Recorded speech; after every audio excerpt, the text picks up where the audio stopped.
নমস্কার। এডুচার্চার পক্ষ থেকে সকলকে অনেক অনেক শুভেচ্ছা।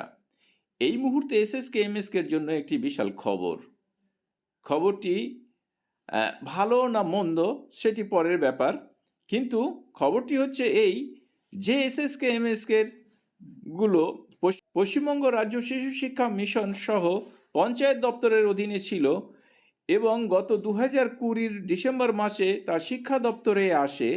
সেটি ঠিক 2 বছরের মাথায় আবার পঞ্চায়েত দপ্তরে ফিরতে চলেছে, অর্থাৎ পশ্চিমবঙ্গ রাজ্য শিশু শিক্ষা মিশন সহ সমস্ত এসএসকেএমএসকে সমস্তটাই ফিরে যেতে চলেছে পঞ্চায়েত দপ্তরে। আর এই প্রসঙ্গে আপনাদের সামনে যে একটি নোটিফিকেশন দেখাচ্ছি, সেই নোটিফিকেশানে কিন্তু এটা বলা রয়েছে।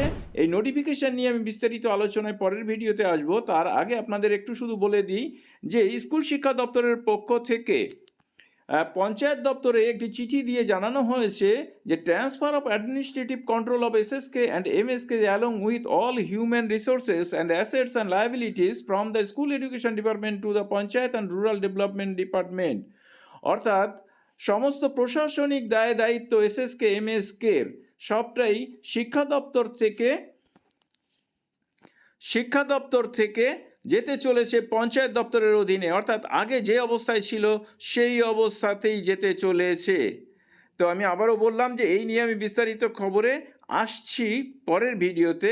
ততক্ষণে আপনাদের এই খবরটি দিয়ে দিলাম। এর ভালো বা মন্দ দিক নিয়ে আমি উপস্থিত হচ্ছি। সকলে ভালো থাকবেন, সুস্থ থাকবেন।